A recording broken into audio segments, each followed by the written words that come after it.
The paradox of pursuit. Stop chasing, stop performing, and stop failing.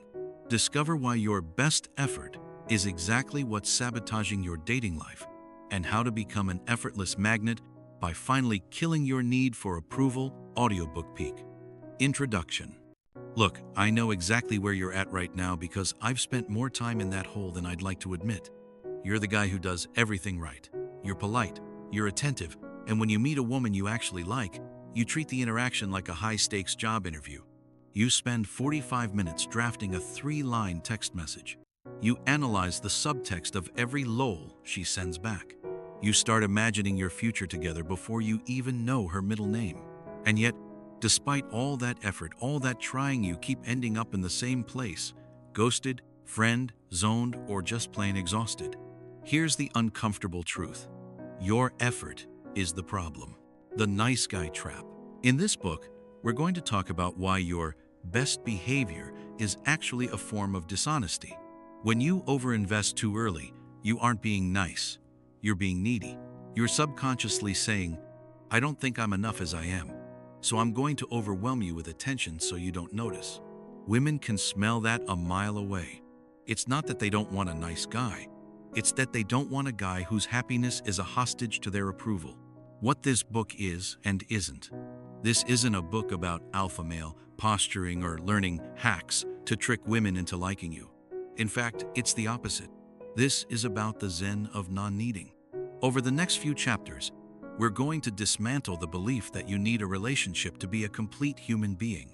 We'll cover the law of reversed effort, why the harder you chase, the faster she runs, killing the script, how to stop performing and start actually connecting, building your mission, why having a life you love is more attractive than any pickup line in existence, the power of no, how setting boundaries actually makes you more magnetic.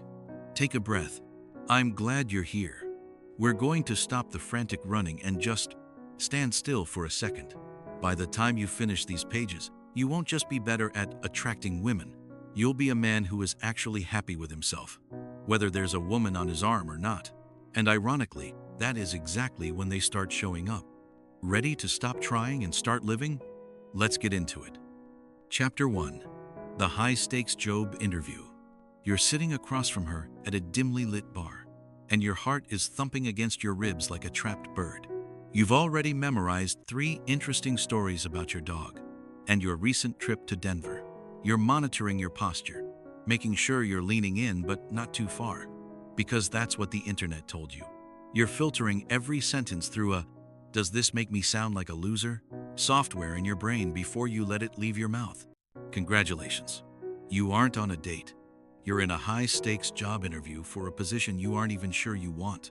Most men, especially the nice guys of the world, approach dating with the same mindset they use when applying for a middle management role at a software firm.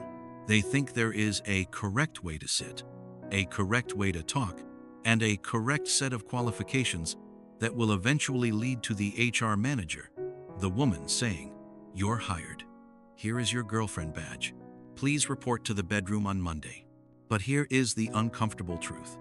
If she feels like she's hiring you, she'll never feel like she's falling for you. The performance trap. When you treat a date like an interview, you are fundamentally communicating one thing: I am not enough as I am. Think about it. When you go into a job interview, you hide the bugs and highlight the features. You don't tell the recruiter that you struggle to get out of bed on Tuesdays, or that you're secretly obsessed with 90 seconds professional wrestling. You present a polished, sterilized, boring version of yourself because you are supposed to be a professional. In dating, this is a death sentence. Attraction doesn't thrive on professionalism or politeness. Attraction thrives on friction, vulnerability, and authenticity. When you perform, you are effectively putting a plastic wrap over your personality. It's smooth, it's clean, and it's completely suffocating. The woman across from you isn't looking for a good candidate. She's looking for a human being. And human beings are messy. They have opinions that might be unpopular. They have quirks. They have bugs. By trying to be the perfect candidate, you are essentially telling her, that there is nothing real behind the mask. And if there's nothing real, there's nothing to connect to. The approval junkie. The reason you're performing is simple. You're addicted to approval. You've tied your entire sense of self-worth to whether or not this woman who, let's be honest, you barely even know gives you a yes at the end of the night. When your happiness is a hostage to her opinion, you become a yes man. She likes sushi? Oh, you love sushi, even though you hate raw fish. Asterisk. She thinks your favorite movie is okay? Yeah, you guess it's a bit overrated. Asterisk. She's 20 minutes late? No worries at all. I was just enjoying the wall. You think you're being easygoing. She thinks you're a wet noodle. By constantly seeking her approval, you are handing her all the power in the interaction. And while that might sound like being a gentleman, it's actually a form of manipulation. You're trying to control her perception of you, so she'll give you the validation you can't give yourself. It's a transaction, not a connection. The no hire paradox. Here is the paradox. The more you try to get the job, the less they want to hire you. In the professional world, a candidate who is too eager, who agrees with every word the boss says, and who seems desperate for the paycheck is usually seen as a red flag. They're seen as someone who lacks options. Dating is no different. If you are performing for her, you are signaling that you have no internal standards of your own. You are signaling that you are willing to become whatever she wants just to be near her. This isn't romantic, it's terrifying. It suggests that you have no mission or self outside of her. The shift. From auditioning to screening. To break out of the job interview mindset, you have to flip the script. You need to stop asking, "Does she like me?" and start asking, "Do I even like her?" This is called screening. When you screen, you aren't trying to prove. Chapter 2. The 40-minute text message. You're staring at a glowing rectangle, and you're sweating. Your drafts folder looks like a graveyard of abandoned personalities. You wrote, "Hey, it was great meeting you," but then you deleted it because it felt too eager. Then you tried, "Yo, that bar was cool," but that felt like you were trying too hard to be the chill guy. Now you're stuck on whether or not using an emoji makes you look like a middle schooler or a psychopath. It's been 40 minutes. You could have cooked a 3-course meal, run 5 kilometers, or called your mother in the time it has taken you to compose 12 words to a person you met for exactly 2 hours on a Tuesday. This is the digital front of the paradox of pursuit. And here's the brutal truth you don't want to hear. The longer you spend drafting that text, the less likely she is to actually like the guy who eventually sends it. Anxiety disguised as effort. Nice guys love to tell themselves that they are being thoughtful or considerate when they spend an hour on a text. They think they are being precise. They think they are caring. Bullsh times T. You aren't being thoughtful. You are being neurotic. You are trying to perform a surgical strike on her emotions to ensure a specific result. A yes, a haha, or a heart emoji. You are treating a conversation like a game of Minesweeper, where one wrong character, a period instead of an exclamation point, will blow up your entire chance at happiness. This is anxiety disguised as effort. When you overinvest in a text message, you are effectively trying to code a version of yourself that is more attractive than the real you. You are trying to filter out any possibility of rejection by being perfect. But perfection is boring, and more importantly, perfection is fake. The Rosetta Stone of LOL. Then comes the second half of the nightmare. The analysis. She finally replies. It took her 4 hours, which you track to the minute, and she said, "Yeah, was fun, lol." Suddenly, you're an amateur cryptographer. You're calling your best friend to ask what the lol means. Is it a genuine lol?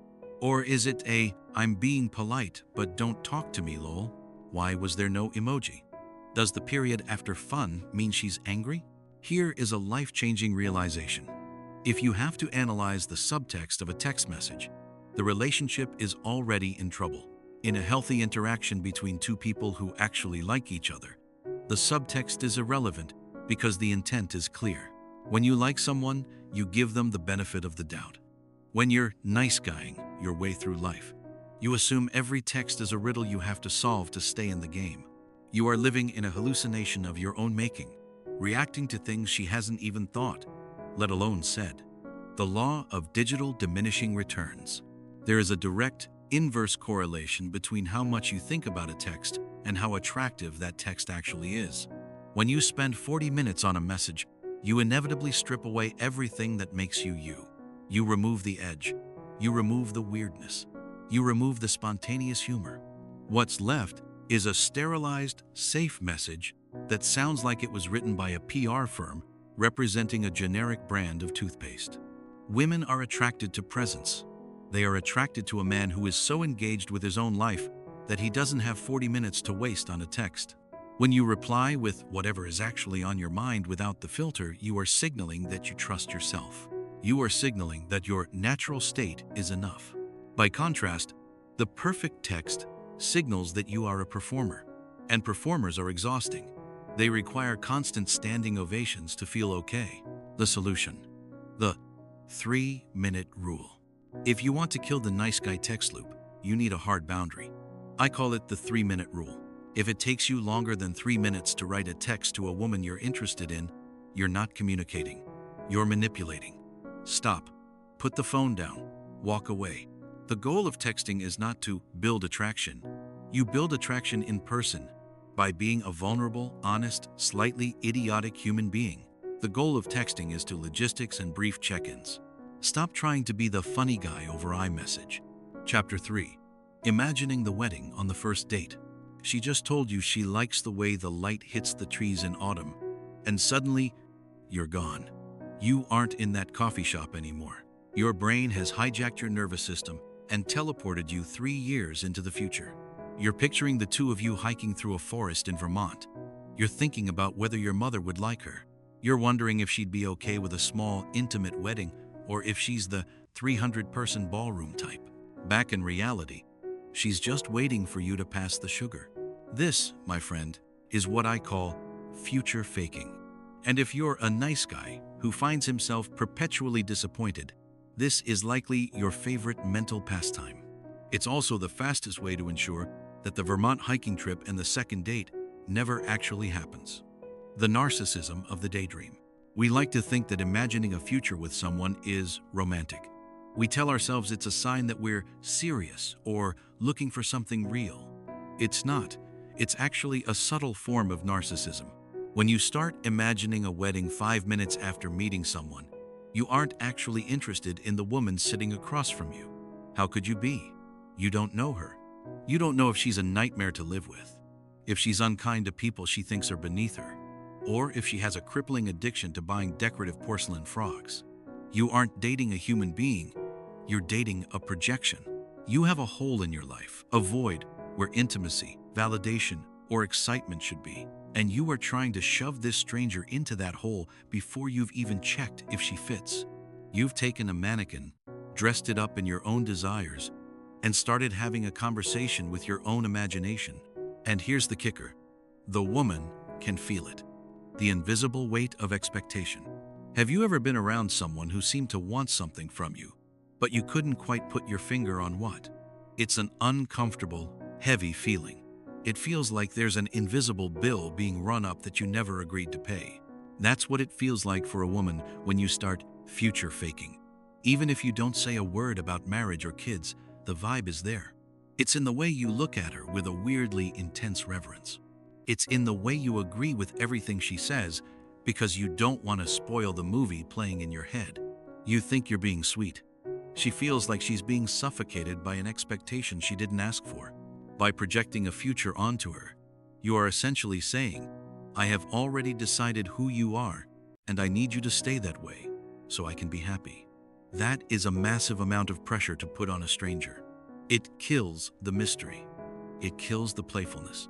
Most importantly, it kills the actual connection, because you're so busy watching the movie in your head that you're missing the actual woman who is right in front of you. The dopamine trap. Why do we do this? Because reality is hard and fantasy is easy. Actually getting to know someone is a slow, often awkward process of uncovering layers. It involves disagreement. It involves seeing things you might not like, Fantasy, however, is a direct shot of dopamine. Your brain doesn't know the difference between a real wedding and a really vivid daydream about one. You get the high of a relationship without having to do any of the actual work of building one.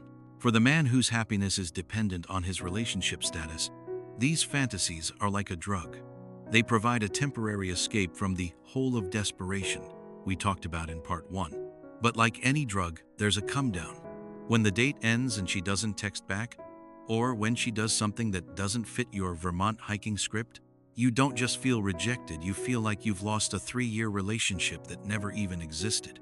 You end up mourning a ghost. The solution: radical curiosity. If you want to stop the wedding bells mental loop, you have to trade projection for curiosity. Projection is about having the answers. Curiosity is about asking the questions. Next time you're on a date and you feel your brain starting to pick out names for your future golden retriever, pull yourself back into your body. Feel your feet on the floor. Taste the coffee. Look at the woman not as your future wife, but as a biological mystery. Instead of thinking, "I hope she's the one," think, "I want." Chapter 4. The Ghosting Cycle. It's the silence that kills you. Everything was going perfectly. You had a great first date. You did the right amount of texting, or so you thought. You were polite, you were interested, and you were, dare I say, a total gentleman. You sent a follow-up text that was friendly but not overbearing. And then, nothing. 6 hours pass, then 24, then 3 days. You check your phone so often you're developing a repetitive strain injury in your thumb. You check her Instagram stories to see if she's alive. She is. She's posting a picture of a latte. She has time to photograph foam, but not enough time to type 5 words to you. Welcome to the ghosting cycle. If you're a nice guy, you likely view ghosting as a cosmic injustice, a sign that modern dating is broken, or that women don't appreciate a good man. But I'm going to tell you something that's going to sting. You weren't ghosted because you weren't good enough. You were ghosted because you were too much. The physics of smothering. Imagine you're sitting by a small, flickering campfire. It's a bit cold, and you want that fire to roar. What do? If you're a sane person, you add a few small sticks and give it some air. But the overinvestor, the guy who ties his happiness to his relationship status, doesn't do that. He sees the tiny spark and gets terrified it's going to go out. So he grabs a massive, heavy log and drops it right on top of the flame. Then he pours a gallon of water on it just to make sure the log is secure. The fire goes out instantly. Not because the wood was bad, but because you starved the flame of oxygen. In dating, oxygen is space. Oxygen is the not knowing. Oxygen is the time between texts where she gets to wonder what you're doing. When you overinvest too early by being too available, too agreeable, and too interested, you are dropping a heavy log on a spark that hasn't even caught yet. You think you're showing interest. She feels like she's being suffocated. Ghosting is often the only way a woman feels she can escape the weight of your unearned investment without having to manage your inevitable emotional breakdown. The too much signal. Why is being too nice or too available a problem? Because it's a massive red flag regarding your internal value. Think about it. If a stranger walked up to you on the street and offered you a free Rolex, your first instinct wouldn't be gratitude. It would be suspicion. You'd think, "What's wrong with this watch?" Or, "What does this guy want from me?" When you give 100% of your emotional energy to a woman you've known for 3 days, you are that guy with the free Rolex. You are signaling that your attention, your time, and your heart are cheap. You're signaling that you have so little going on in your own life that you're willing to auction off your soul to the first person who smiles at you. This creates a value imbalance. Her perspective. She's still deciding if she even likes your shoes. Your perspective. You've already decided she's the protagonist of your life story. That gap is terrifying. It's like being in a car where the passenger is trying to drive at 100 miles per hour while you're still trying to put on your seatbelt. The only logical move for her is to jump out of the moving vehicle. The resentment loop. The worst part of the ghosting cycle isn't the silence. It's what happens inside your head during the silence. You start to get angry. You think, after all the effort I put in, after I paid for dinner, After I listened to her talk about her crazy boss for 2 hours, this is how I'm treated? This is the nice guy resentment loop. It happens because how to break the cycle. Breaking the ghosting cycle requires a radical shift in how you value your own time. You have to stop being the chaser and start being the evaluator. If she doesn't text back, your response shouldn't be to send a double text or to spiral into a pit of self-loathing. Your response should be a shrug and a thought, I guess she wasn't as interested as I thought. Glad I found out now before I wasted more time. That's it. You break the cycle by having a life that is so full of other things, friends, hobbies, a career. Chapter 5. The dishonesty of niceness. Most men who identify as nice guys take a weird sort of pride in it. They wear their niceness like a badge of honor, a shield they use to protect themselves from the jerks and alphas of the world. They think that being agreeable, accommodating, and perpetually polite makes them morally superior. I'm here to tell you that's a lie. In fact, if you're trapped in the nice guy cycle, your niceness isn't a virtue, it's a strategy, and a dishonest one at that. The covert contract. The core of the nice guy problem is something therapist Robert Glover calls a covert contract. This is a secret agreement you've made in your head that the other person never signed, never saw, and never agreed to. The contract goes like this. I will hide my true needs. I will never disagree with you, and I will be the perfect man you want me to be. In exchange, you will love me, sleep with me, and fix all my insecurities. Think about how incredibly messed up that is. You are being nice, not because you are a generous person, but because you are trying to buy a specific outcome. It's a transaction disguised as a personality trait. When you don't tell a woman that her constant lateness bothers you because you're afraid she'll get mad, you aren't being patient. You're being dishonest. You're withholding your true feelings to manipulate her perception of you. You're trading your integrity for a chip that you hope to cash in later for affection. The fear of conflict. Nice guys are terrified of no. They are terrified of tension. They think that if they ever show a dark side, anger, disagreement, or even just a different opinion, the whole house of cards will come crashing down. But here's the thing. Connection requires friction. Think about two pieces of sandpaper. If they are both perfectly smooth, they just slide past each other.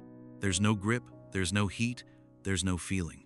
By being perpetually agreeable, you are becoming a smooth surface. You are removing all the edges of your personality to avoid conflict. But in doing so, you're also removing everything that makes you interesting. Women don't fall for polite robots. They fall for men who have a self. And having a self means having boundaries. It means being able to say, actually, I think that movie was terrible. Or, I'm not okay with how you're talking to me right now. When you avoid conflict to keep the peace, you aren't being nice. You're being a coward. You're prioritizing your own comfort, the fear of being disliked, over the health of the relationship. The resentment factory. Because the covert contract is unilateral, it always fails. She doesn't know she's supposed to repay your niceness with sex or commitment. So, she treats you like a friend, or worse, she loses interest because you have the personality of a wet napkin. Then, the nice guy mask slips. This is where the resentment kicks in. You start thinking, I did all this for her, and she's going home with that guy who didn't even buy her a drink? You feel cheated. You feel like the world owes you something because you followed your rules. This resentment is the ultimate proof that your niceness was never authentic. True kindness is an end in itself. If you give a homeless person $5 and then get angry because he didn't thank you enough, you didn't give him $5 to help him. You gave it to him to feel like a good person. You bought a hit of self-righteousness, killing the nice mask. To fix this, you have to stop being nice and start being honest. Honesty is much harder than niceness. Niceness is a script you can follow. Honesty requires you to be vulnerable. It requires you to say, I'm attracted to you, even if she might not feel the same way. It requires you to state your needs without knowing if they'll be met. When you stop being nice, you stop being a victim. You stop waiting for the world to reward you for your silence and start taking responsibility for your own happiness. You'll find that people, especially women, respect you infinitely more when you have the balls to disagree with them than when you're constantly nodding your head like a bobblehead doll. Stop being a good candidate and start being a real person. The real person is allowed to be grumpy. The real person is allowed to have standards. The real person is allowed to say, Chapter 6, Happiness as a Hostage. Imagine you've just handed the keys to your house, the PIN to your bank account, and the remote control to your nervous system to a person you met 3 weeks ago on an app. Sounds insane, right? You wouldn't do that. You're a smart guy. You have a LinkedIn profile and a 401k. And yet, this is exactly what you are doing emotionally every single time you let your vibe for the day be determined by a woman's response time. If she texts back with an exclamation point, you're king of the world. You're productive at work, you're whistling in the shower, and you're suddenly optimistic about the future of humanity. But if she leaves you on read for 5 hours, the sky turns gray. You snap at your roommate. You stare at your computer screen for 40 minutes wondering what you did wrong. Your happiness is officially a hostage. And the negotiator isn't even in the room with you. The external validation junkie. We live in a culture that tells us true love is about finding someone who completes us. It's the Jerry Maguire logic. You complete me. This is, quite frankly, a psychological disaster. If you need someone else to complete you, it means you are fundamentally incomplete on your own. It means you are a half-person walking around looking for a spare part. When you tie your self-worth to a relationship status, you aren't looking for a partner. You're looking for a human Xanax. You're using her attention to medicate your own underlying sense of inadequacy. You think that if she likes you, it proves you're a high-value man. But if she doesn't, it confirms your deepest fear, that you're a loser. The problem with being an external validation junkie is that you're only as good as your last hit. You need more texts, more dates, and more reassurance just to stay at a baseline of, okay, this isn't love, it's an addiction. And like any addict, you will eventually start doing weird, desperate things to get your fix. The emotional seesaw. When your happiness is a hostage, you are trapped on an emotional seesaw. Because you lack an internal compass, a set of values, and a sense of self that remains stable, regardless of outside events, you are at the mercy of the wind. If she's hot, you're up. If she's cold, you're down. This makes you incredibly unattractive. Why? Because it makes you unpredictable and weak. Women, and people in general, are drawn to stability. They want a man who is a solid object. If your entire mood can be shattered by a lull or a missed call, you are a fragile object. You are a glass vase sitting on the edge of a table, waiting for a breeze to knock you over. Think about the men you admire. Are they constantly checking their phones to see if a girl liked their photo? Do they fall into a depression because a first date didn't lead to a second? No. They have a center. They have things they care about.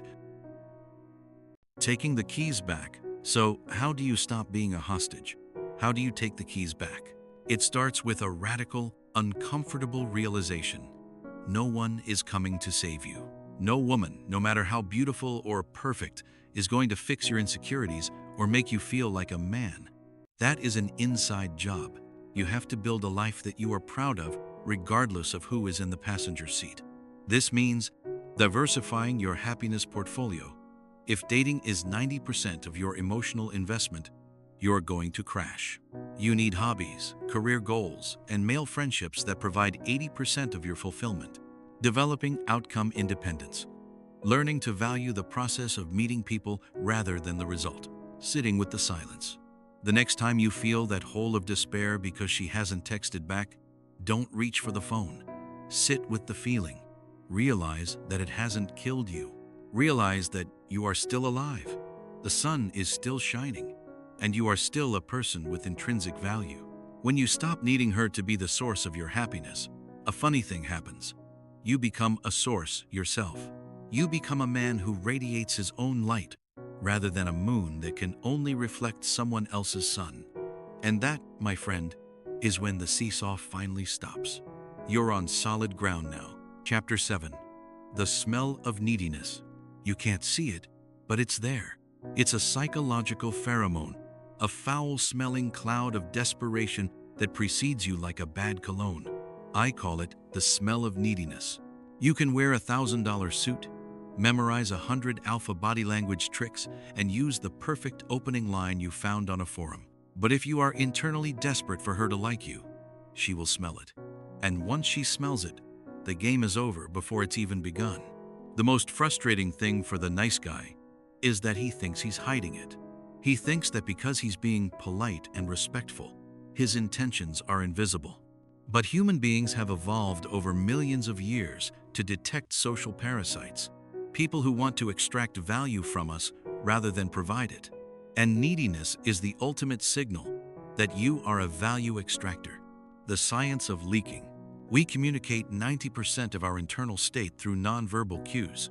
When you are needy, you leak your insecurity through 1,000 tiny micro-behaviors.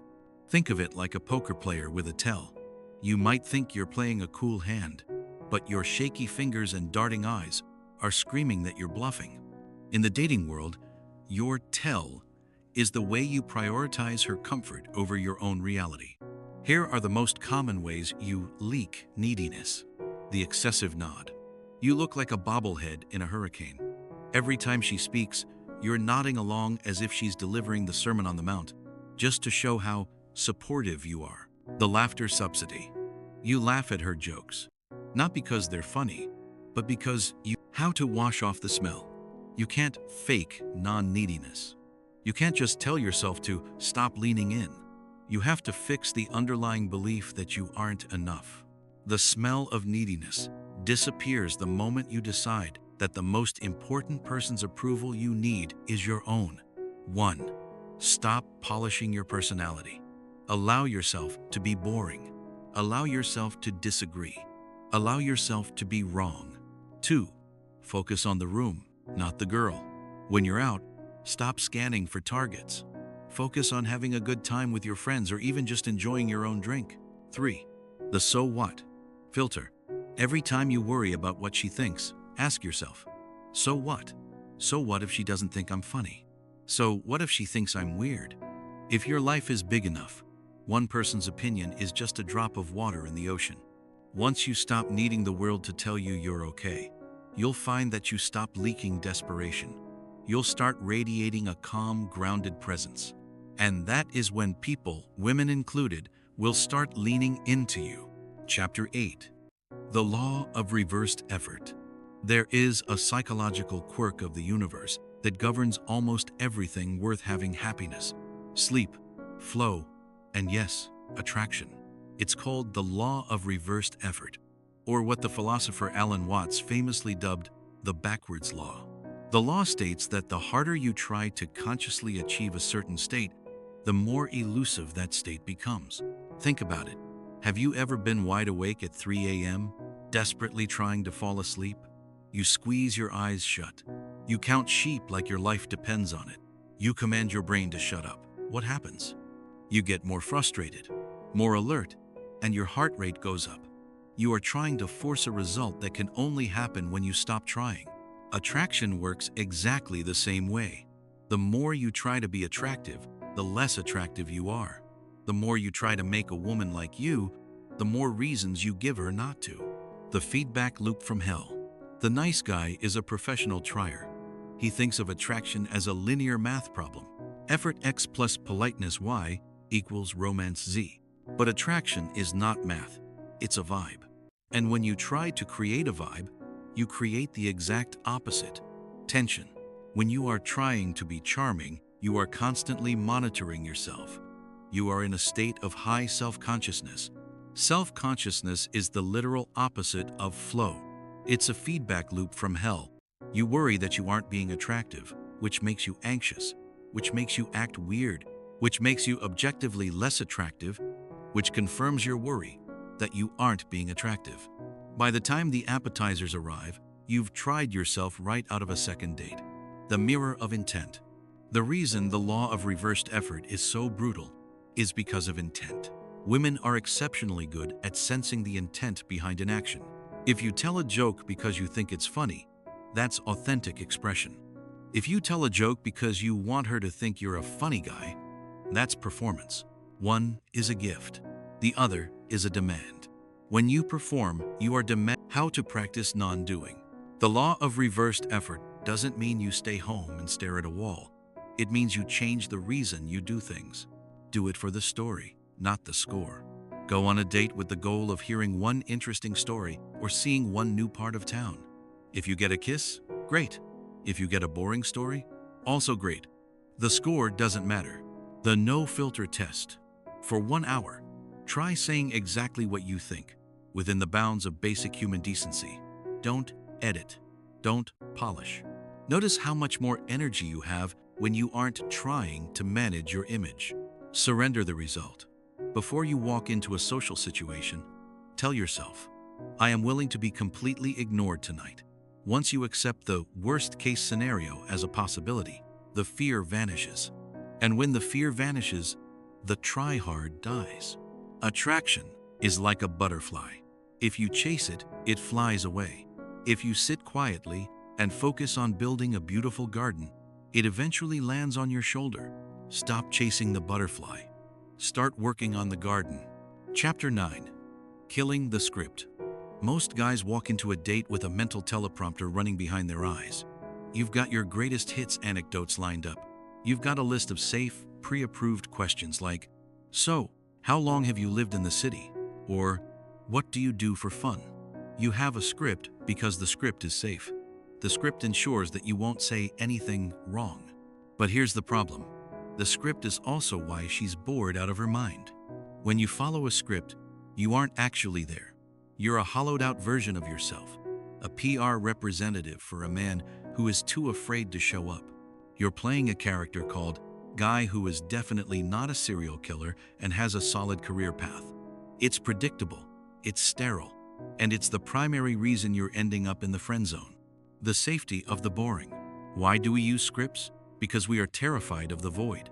The void is that moment in a conversation where neither person knows what to say next.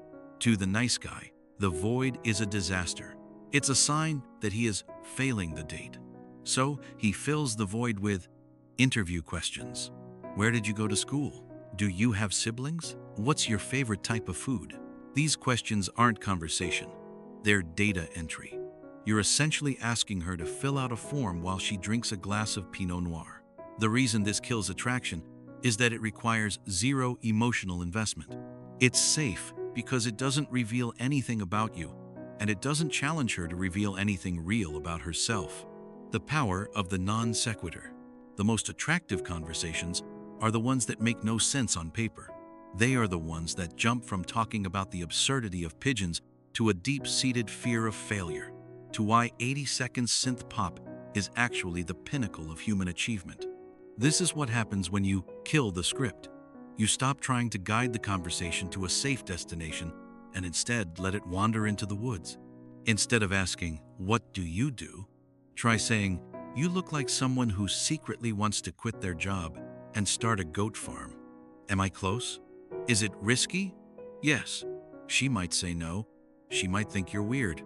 But it's a statement, not a question. It shows that you are actually observing her, that you have a sense of humor, and that you aren't afraid of being wrong. Statement create tension. Questions create homework. Vulnerability is the anti-script. The script is designed to hide your flaws. It's a suit of armor. But as we discussed in Chapter 1, people can't connect with armor. They connect with the soft, messy human inside it. The most powerful way to kill the script is to practice radical honesty. This doesn't mean you dump your childhood trauma on her before the appetizers arrive. It means you stop filtering your immediate reality. If you're nervous, say, "I'm actually a little nervous right now because you're incredibly pretty and I'm trying really hard not to say something stupid." If she says something you disagree with, say, "I totally disagree with that, and here's why." When you go off script, you are signaling that you trust yourself enough to handle whatever happens next. You are showing that you are present. And in a world where everyone is staring at their phones or following a mental teleprompter, a man who is actually there is incredibly rare and magnetic.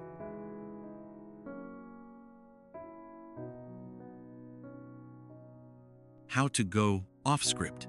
Assume familiarity. Talk to a woman you just met as if she's an old friend you haven't seen in 5 years. You wouldn't ask an old friend interview questions. You jump straight into the weird, the funny, and the personal. Use statements, not questions. Instead of, "What do you like about your job?" Try, "You seem like the kind of person who gets bored easily. I bet your job is pretty fast-paced." It gives her something to react to.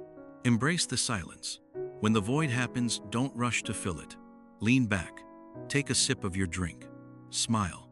The ability to be comfortable in silence is the ultimate high-status signal. It shows you don't need to perform to be okay. When you kill the script, you lose the safety of the predictable. But you gain something much better. A real connection with a real human being. Stop being a good candidate. Start being a person. Chapter 2. Standing still. Most of our lives are spent in a state of frantic becoming. We are constantly trying to become richer, become smarter, or, in your case, become the guy who gets the girl. This mindset creates a subtle, underlying vibration of anxiety. You're always leaning into the future, looking for the next thing to say, the next move to make, the next milestone to hit. But the most powerful place a man can be is exactly where he is. This is the radical power of standing still. In the context of attraction, standing still means having outcome independence. It's the ability to be in a high-pressure social situation and feel absolutely no internal pressure to change the outcome. It is the literal zen of non-needing. The panic of the gap. When you're on a date or talking to someone you find intimidatingly attractive, your brain treats any lull in the energy like an emergency. You feel this desperate urge to do something. You think, "I need to make her laugh," or "I need to touch her arm," or "I need to ask another question." This is because you are uncomfortable with the void. You feel that if the momentum stops, you will be revealed as not enough. But when you learn to stand still, you realize that the silence isn't a failure, it's a test. It's an opportunity to see who has the higher social heat. Most people are so uncomfortable with silence that they will rush to fill it with nervous chatter, apologies, or awkward laughter. When you are the one who can sit in the silence and just look at her with a calm, amused smile, you are signaling that you are the emotional anchor of the interaction. You are the one who isn't shaking. Being the eye of the storm, high-value women are often surrounded by chaos. They have men chasing them, bosses demanding things from them, and social media pinging them every 12 seconds. Most men they meet add to that chaos by being another thing they have to manage. When you stand still, you become the eye of the storm. You are a point of stillness in their chaotic world. By not trying to get anything from her, not even her attention, you become a safe harbor. Think about the physical reality of standing still. When a man stands still, he occupies his space fully. He isn't fidgeting with his glass. He isn't checking his watch. He isn't scanning the room to see who's looking at him. He is present. Presence is the ultimate aphrodisiac because it's so rare. Most people are 50% in the room and 50% in their own heads or their phone. When you give someone 100% of your presence, without the nice guy agenda of trying to buy their affection, it feels like a physical force. The no-outcome mindset. To practice standing still, you have to adopt the no-outcome mindset. Before you walk into a bar or a party or a date, you make a deal with yourself. I am going to have a conversation, and I am perfectly fine if the result is that we never speak again. This sounds defeatist, but it's actually liberating. If you are okay with nothing happening, you lose your fear. And when you lose your fear, you stop performing. You stop trying. Refer back to Chapter 8. You are finally allowed to be the most authentic, unfiltered version of yourself. Standing still means you are no longer a hunter. You have realized that the forest is full of food, and you aren't starving. You're just out for a walk. Ironically, it's only when the hunter stops moving and sits quietly under a tree that the deer actually comes close enough to see him. How to practice standing still. The 3-second pause. Before you respond to anything she says, wait 3 seconds. Don't rush. Show her that you aren't in a hurry to please her. Eye contact as a gift, not a tool. Look at her because she is interesting, not because you're trying to alpha her or gauge her reaction. If she looks away, don't panic. Just keep looking at the world with the same calm curiosity. The check-in. Throughout the night, ask yourself, am I leaning in, both literally and figuratively? If you are, lean back, take a breath. Remind yourself that you are already enough, even if she leaves right this second. Standing still is the ultimate act of self-trust. It's saying to the universe, I don't need to dance for my dinner. I'm already at the table. Chapter 11. Finding your mission. There is a specific kind of nice guy tragedy that happens every single day in bars, coffee shops, and apartments across the world. It's the guy who finally gets the girl he's been dreaming of, only to realize he has absolutely no idea what to do with his life now that he's not spending 100% of his brainpower trying to get her. When a man has no mission, he makes the woman his mission. And that, my friend, is the fastest way to ensure she leaves you. Most dating advice tells you how to talk, how to dress, and how to game the system. But very few people tell you the most important truth of all. A man without a purpose is a man who is inherently needy. If you don't have something in your life that is more important than the person you are dating, you will eventually become an emotional parasite. You will look to her to provide the meaning, excitement, and direction that you are too afraid to find for yourself. The burden of the pedestal. When you make a woman your mission, you are putting her on a pedestal. You think you're being romantic. You think you're being all in. But what you're actually doing is handing her a crushing weight of responsibility. Think about it from her perspective. If she is the center of your universe, then every time she has a bad day, your universe collapses. Every time she needs space, you feel like you're dying. Every time she wants to go out with her friends, you're sitting at home like a loyal dog waiting by the door. This isn't love, it's suffocation. A healthy woman doesn't want to be your everything. She wants to be a part of your something. She wants to stand beside a man who is heading somewhere, not a man who is standing still, staring at her, waiting for instructions on how to feel. What is a mission? A mission isn't necessarily about being a billionaire or a world-class athlete. It isn't about hustle culture or working yourself into an early grave. A mission is simply the thing you care about more than the approval of others. It is your North Star. It's the project, the craft, the cause, or the personal standard that gets you out of bed in the morning. It could be your career, but only if you actually care about the work, not just the paycheck. It could be a creative pursuit, writing that book, mastering the guitar, building a furniture business in your garage. It could be a physical discipline training for a marathon, mastering Brazilian Jiu-Jitsu, or rebuilding your health. It could be a community goal, mentoring kids, fixing a local problem, or being the glue that holds your friend group together. The what matters less than the why. Your mission is the source of your internal validation. When you've had a productive day working on something that matters to you, you don't need a text back from a girl to feel like a man. You already know you are one. You've done the work. The ultimate aphrodisiac. Focus. There is something undeniably magnetic about a man who is deeply focused on something other than a woman. Have you ever noticed how, when a guy is really in the zone, whether he's cooking a complex meal, fixing a car, or explaining a topic he's genuinely passionate about, he suddenly looks twice as attractive? That's because, in those moments, his neediness has vanished. He isn't checking to see if he's being liked. He isn't performing. He is in a state of flow. This is the mission in action. When you have a mission, you have boundaries. You have a schedule. You have a life that is moving with or without her. This creates a natural challenge for a woman. She has to earn a place in your busy, interesting life. This is the healthy version of hard to get. It's not a game. It's a reality. You aren't playing busy. You are busy doing things that matter. The mission versus the relationship. The nice guy is terrified that if he focuses too much on his mission, he'll lose the girl. He thinks, if I don't reply to her text instantly because I'm working on my project, she'll think I don't care. The opposite is true. When you prioritize your mission over a trivial text, you are signaling high status and self-respect. You are showing that your time has value. Ironically, the more you respect your own time and purpose, the more she will respect you.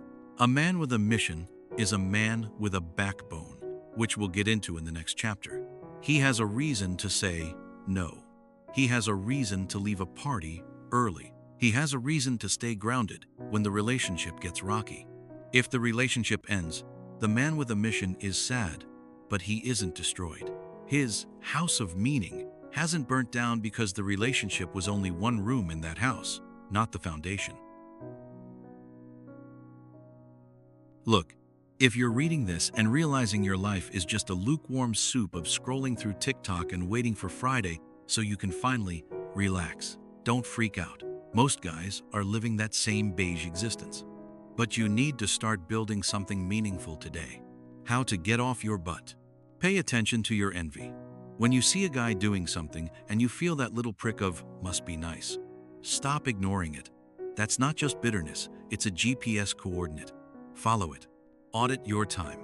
If you're spending 4 hours a day gaming or staring at social media, you aren't unwinding, you're hiding from your own life. Take half that time and sink it into a skill or a project that actually scares you a little.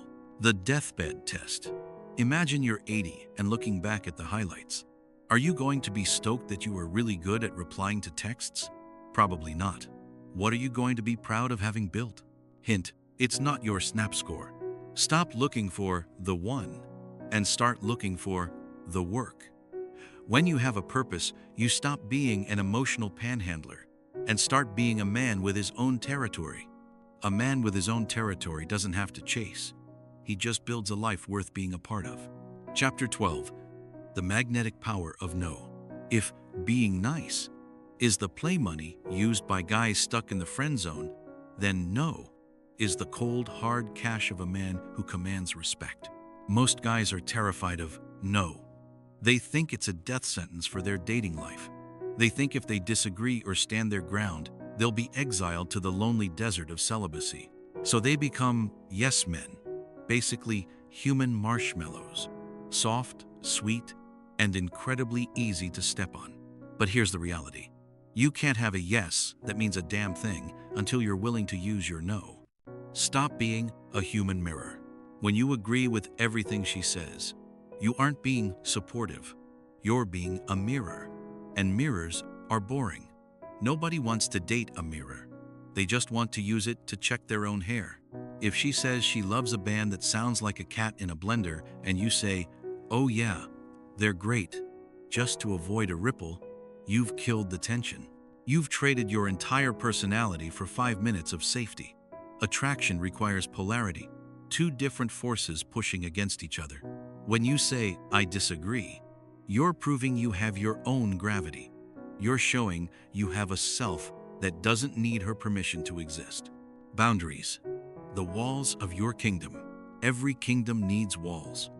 Those walls are your boundaries. A man without them is just constantly available, which is another way of saying worthless. Asterisk. She calls it midnight when you have a 6 a.m. workout. You pick up like a loyal dog. Asterisk. She flakes for the third time. You say, "No worries." Asterisk. She uses you as an emotional trash can but never asks about you. You keep listening. You think you're being a good guy, but you're actually teaching her that your time and feelings have zero value. When you say, "No, I'm busy working," or "I'm not okay with you flaking," be consistent or don't call. You are setting a price for your presence. The no that creates desire. This is the scarcity principle in action. We value what isn't constantly shoved in our faces. When you're a yes man, you're like air essential, sure. But nobody stops to thank the air for being there. When you use your no, you become a scarce resource. Your yes actually carries weight. If she knows you're willing to walk away when your standards aren't met, she knows your presence is a choice, not a desperate necessity. This isn't about being a jerk. It's about integrity. It's about being more committed to your own values than you are to a result. A man who can say no is a man who can be trusted. How to say no without being a D times kablank. Don't over-explain. No is a complete sentence. You don't need a 3-paragraph justification for why you can't go to that brunch. I can't make it. "I've got things to handle" is enough. Call out the BS. If she's being rude or disrespectful, don't just take it to be nice. Say, "Hey, I don't really like that tone. Let's talk later when things are cooler." Then, and this is the hard part, actually walk away. Check your motivation. Are you saying yes because you want to, or because you're afraid of the no? If it's the latter, the answer must be no. The power of no is the power of the backbone. It turns you from a nice guy into a good man. A good man is kind, but he is dangerous to the people who try to manipulate him. He is a man who can stand his ground. And there is nothing more magnetic than a man who knows exactly where he stands. Chapter 13. Radical Independence. There's a romantic myth that has been poisoning our brains since the first time we watched a Disney movie. The idea of the other half. We are taught that we are incomplete, jagged shapes wandering the earth looking for our missing piece. We are told that love is finding someone who fills our gaps, heals our wounds, and makes us whole. This is a beautiful sentiment for a Hallmark card. It is a catastrophic philosophy for a dating life. If you are a half, you are a dependent. You are a person who needs another person to function. And in the world of attraction, need is the enemy of desire. Radical independence is the realization that you are already a whole, and that any relationship you enter is an optional, high-quality addition to an already functioning life. The "I'm fine" fortress. The nice guy is terrified of being alone. To him, a Friday night without a date or a text back feels like a failure. It feels like a void. Because he hasn't built a life he actually enjoys living by himself, he treats a relationship like a life raft. He clings to it with a white-knuckled grip because he's afraid that if he lets go, he'll drown in his own boredom or inadequacy. Radical independence is about building a life you don't need to escape from. It means being able to spend a Saturday night alone with a book, a workout, or a personal project and genuinely thinking, "This is great." When you are radically independent, you aren't waiting for your life to start once you find a girlfriend. Your life is already happening. You are the protagonist. You are the director. The power of being hard to get for real. We've all heard the advice to play hard to get. But when a nice guy tries this, it's just another script. He's sitting by his phone, staring at a text, waiting exactly 20 minutes to reply because a podcast told him to. He's pretending to be busy. Radical independence makes you actually hard to get. When you have a life full of things you love, your mission, Chapter 11, your friends, your solitude, you don't have to play anything. You are genuinely busy. You are genuinely occupied. If a woman wants to see you, she has to fit into a schedule that is already packed with things that give you value. This changes the entire power dynamic. You are no longer a beggar asking for her time. You are a man offering a seat at an already amazing table. The mirror of self-sufficiency. There is a law in psychology. People treat you the way you treat yourself. 1. If you treat yourself like a half, someone who is constantly seeking, yearning, and needing, others will treat you as a burden. But if you treat yourself as a whole, someone who is self-sufficient, emotionally stable, and content in his own skin, others will treat you as a prize. Self-sufficiency is the ultimate filter for toxic relationships. When you don't need a woman to be happy, you are free to walk away from women who are dramatic, inconsistent, or disrespectful. You have FU power in your dating life. You can say, "I like you, but I don't need this drama. I was having a perfectly good time by myself before I met you, and I can go back to that right now." How to build radical independence. The solo date. Once a week, go out and do something you love by yourself. Go to a movie, a fancy dinner, or a museum. Learn to enjoy your own company without the buffer of a phone or a friend. Build a tribe. Don't let a woman be your only source of emotional intimacy. Invest in your male friendships. Have a group of guys who will call you on your BS and support your mission. Master a survival skill. Learn to cook a signature meal, fix your own car, or manage your finances perfectly. Physical self-sufficiency leads to emotional self-sufficiency. Radical independence doesn't mean you don't want love. It means you don't need it to be okay. And ironically, the man who needs love the least is usually the one who finds it the most easily. Because a whole person is a hell of a lot more fun to be around than a half looking for a handout. Chapter 14. When they finally show up. There is a cruel, cosmic irony to the universe that you are about to experience. It's a phenomenon I like to call the abundance glitch. For months, maybe years, you've been starving. You've been the guy chasing every lead, overanalyzing every lull, and treating every coffee date like the Super Bowl. And you got nothing but crumbs. But now, because you've started focusing on your mission, setting boundaries, and embracing the zen of non-needing, something weird is happening. The phone is buzzing. The girl from the gym is lingering a little longer to talk to you. The friend who ghosted you 3 months ago just sent a "Hey stranger" text. Suddenly, it's raining, and your first instinct, the old, nice guy instinct, is to panic and try to catch every single drop in a tiny plastic cup. The irony of the unoccupied mind. Why now? Why does it only work when you stop caring? It's not magic. It's subtext. When you were starving, you had the smell. Chapter 7. Everything you did was a transaction. Now, you aren't looking for a win. You're just a guy living a life. This makes you a non-threatening high-value asset. Because you aren't leaning in, women feel safe to lean toward you. Because you aren't demanding their approval, they feel the space to offer it. You've stopped being a hunter and have become a landmark. Landmarks don't move. People travel to them. The relapse trap. Here is the danger zone. When women finally show up, most recovering nice guys suffer a massive relapse. You meet a girl who is actually high quality. She's smart, she's funny, and she's stunning. Your brain immediately starts screaming, "Code red, this is the one, don't screw this up."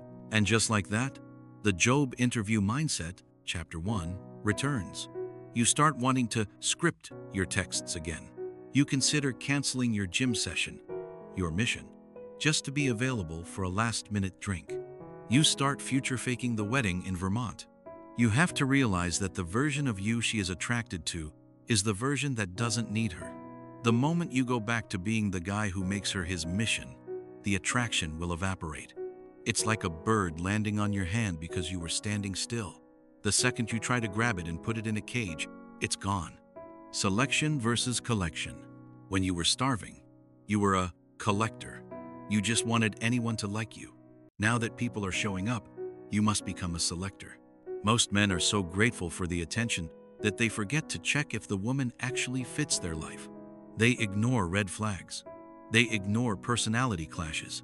They think, "She's hot and she likes me, so I guess this is it." Radical independence, Chapter 13, means having the balls to say, "She's great, but she doesn't actually respect my time," or "We don't actually value the same things." Choosing is a high-status behavior. Settling is a low-status behavior. Staying grounded in the rain. When they finally show up, your job is to stay exactly who you've become. Protect your mission. If you have a project or a workout scheduled, you don't move it. Chapter 15. The long game. You've done the hard work. You've deconstructed the nice guy mask. You've stopped overanalyzing every semicolon in your text messages, and you've built a life that actually has some damn gravity to it. You've moved from the frantic chaser to the grounded man. But here is the final, brutal truth. The paradox of pursuit doesn't end just because you found a girlfriend. In fact, the stakes get higher. Most men treat self-improvement like a one-time fee they pay to enter a relationship. They think, "Okay, I did the gym thing, I did the mission thing, and I played it cool. Now that she's my girlfriend, I can finally relax and go back to being a needy puddle of mush." This is the ultimate trap. Maintenance is just as important as acquisition. If the foundation of your attraction was your independence and your backbone, the moment you trade those things for comfort, the relationship begins to rot from the inside out. The comfort trap. We've all seen it. The guy who was a lion when he was single, focused, disciplined, and slightly mysterious turns into a house cat within 6 months of moving in with someone. He stops going to the gym. He drops his hobbies because we're spending time together. He stops saying no because he wants to avoid drama. He thinks he's being a good partner. In reality, he is slowly murdering the version of himself that she fell in love with. A relationship is not a destination where you get to park your car and turn off the engine one. It's a vehicle that requires constant fuel. That fuel is the continued presence of the man you became in the first 14 chapters of this book. If you stop being that man, the vehicle stops moving. Polarity in the long term. As we discussed in chapter 12, attraction requires polarity. It requires friction. In a long-term relationship, the nice guy tendencies often return under the guise of compromise. Now, don't get me wrong, compromise is necessary for a partnership to function. But there is a massive difference between functional compromise, deciding which couch to buy, and emotional self-abnegation, giving up your values to keep her happy. When you stop having a no, you stop being a partner and start being a servant. And while a woman might appreciate a servant for a while, she will never desire one. Desire thrives on the otherness of your partner. 2.